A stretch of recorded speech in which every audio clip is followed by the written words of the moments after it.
Hello, everybody. The Lando Dyer Christ Life TV Ministries once again, and we're back in the Proverbs series, this time chapter 13. So, without further ado, let's get into it.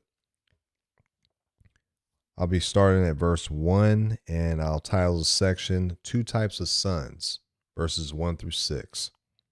A wise son accepts his father's discipline, but a scoffer does not listen to rebuke. From the fruit of a man's mouth he enjoys good, but the desire of the treacherous is violence. The one who guards his mouth preserves his life. The one who opens wide his lips comes to ruin. The soul of the sluggard craves and gets nothing, but the soul of the diligent is made fat. A righteous man hates falsehood, but a wicked man acts disgustingly and shamefully.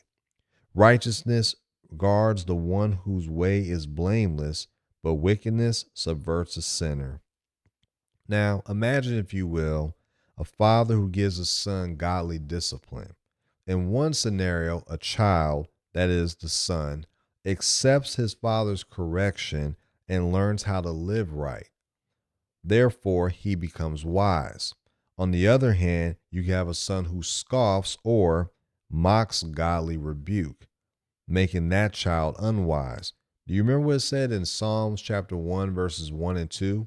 It reads as follows: How blessed is the man who does not walk in the counsel of the wicked, nor stand in the path of sinners, nor sit in the seat of scoffers, but his delight is in the law of the Lord, and in his law he meditates day and night.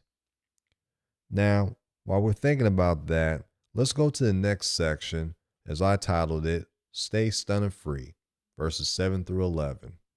Don't know what else think why I made that title, but yeah, that's why I made it at the time. Starting at verse 7. There is one who pretends to be rich, but has nothing. Another pretends to be poor, but has great wealth. The ransom of a man's life is his wealth, but the poor hears no rebuke. The light of the righteous rejoices, but the lamp of the wicked goes out. Through insolence comes nothing but strife, but wisdom is with those who receive counsel. Wealth obtained by fraud dwindles, but the one who gathers by labor increases it. Now, a little bit of a flashback memory for me. When I read this passage, it immediately took me back to a show that I watched very frequently back in the days. It was called the His or Her Money Channel with Tal and Ty McNeely. A very good channel. Shout out to them, by the way, and definitely good financial advice. I know they're pastoring at the church in the Chicago area right now. But nevertheless, the clip I'm talking about was back in April 2020, and their I'm not going to say celebrity, their guest speaker on the interview was Miss Lynn Richardson. And she gave the following advice. And when I read this passage, it took me back to when she said the following. For who? For what? To impress who? Why? Rich people stay rich because they act poor, and poor people stay poor because they act rich. And poor people stay poor acting rich in front of other poor people, which is real. Now, if you caught that, rich people stay rich because they act poor. Poor people stay poor because they act rich. I mean, they don't have it, but they stunning. So that's what I meant by stay stunning free.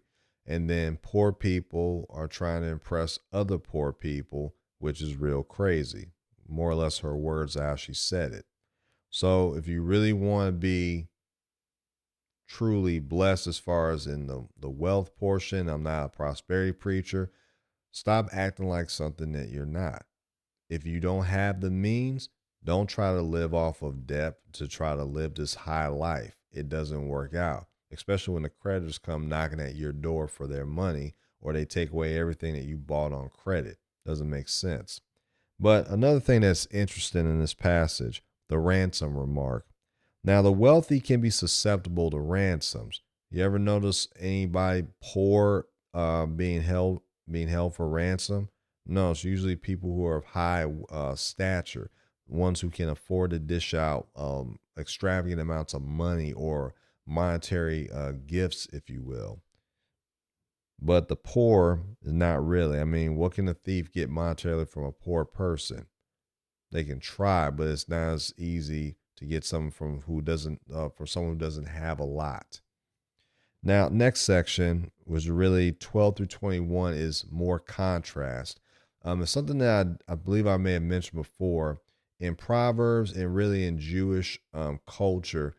You'll see a cyclic or circular, but you'll see a reoccurring theme, and sometimes it's to drill the point in so that even if you've heard it before, you'll hear it again. Just like in the New Testament with parables that will give the same underlying themes or the same biblical principles, Proverbs give the same principles of contrasting the righteous from the wicked, just so it stays on our minds so that we know that one side does one thing versus the other side doing something totally opposite.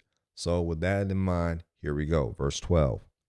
Hope deferred makes the heart sick, but desire fulfilled is a tree of life. The one who despises the word will be in debt to it, but the one who fears the commandment will be rewarded. The teaching of the wise is a foundation of life, to turn aside from the snares of death. Good understanding produces favor, but the way of the treacherous is hard. Every prudent man acts with knowledge, but a fool displays folly. A wicked messenger falls into adversity, but a faithful envoy brings healing.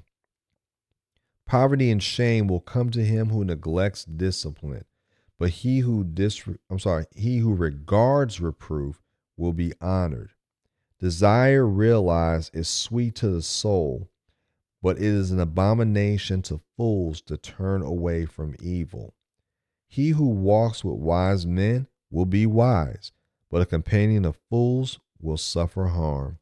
Adversity pursues sinners, but the righteous will be rewarded with prosperity.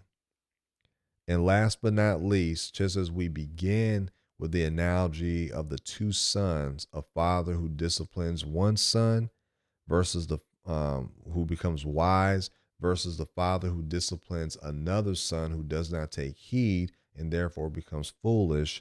We go back to the father, verses 22 through 25.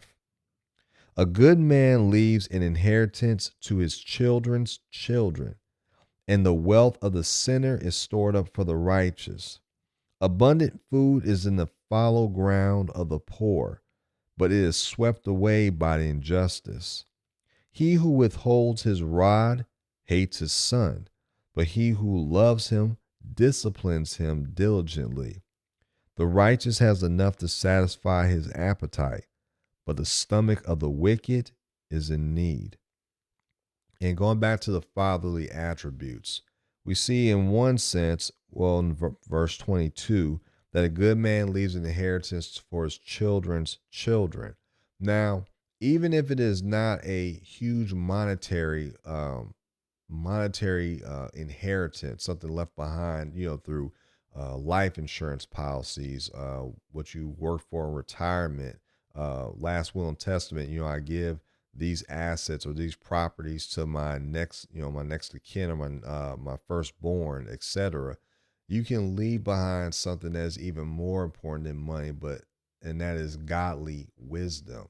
You can pass those on so that your son or your daughters can teach their sons and their daughters. That's an inheritance that can go on to one generation to the next to the next.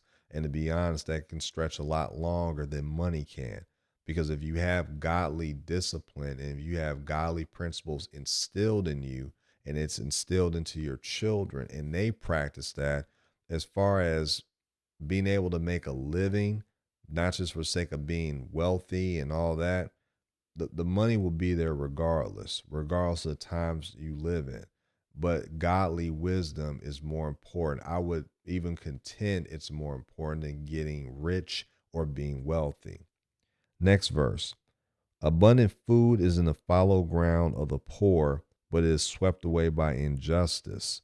Now, is in a sense saying that the poor would have basically. Let me go back. Let me go to the last part. It is swept away by injustice.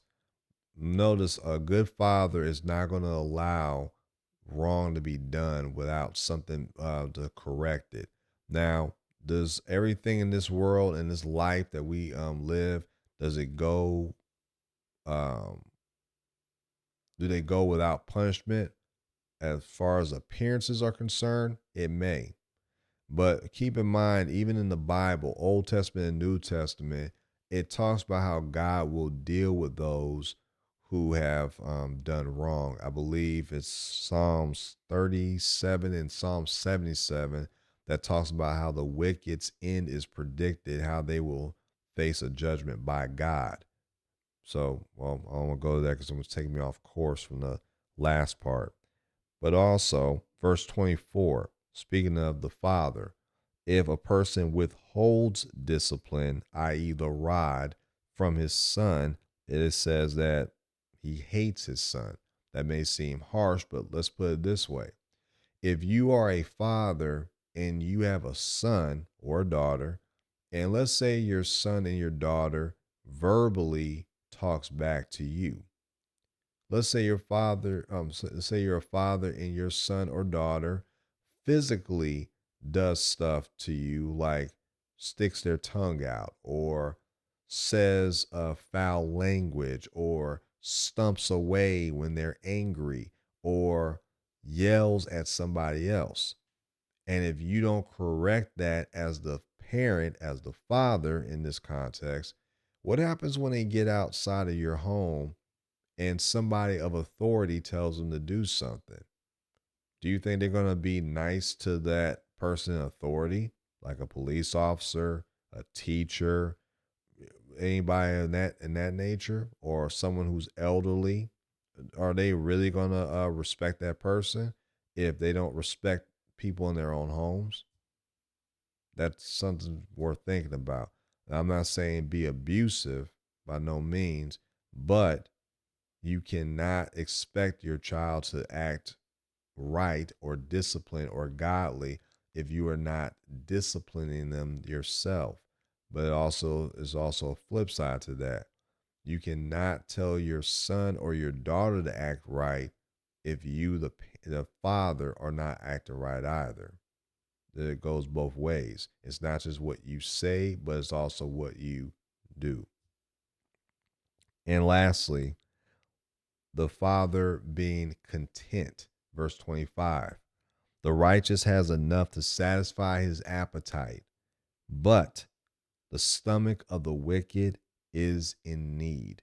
In other words, one is satisfied, but the other one is never satisfied, never content. It's almost reminiscent of how the Apostle Paul stated in Philippians that he learned how to be content, whether he had little or whether he had a lot. He learned to be content.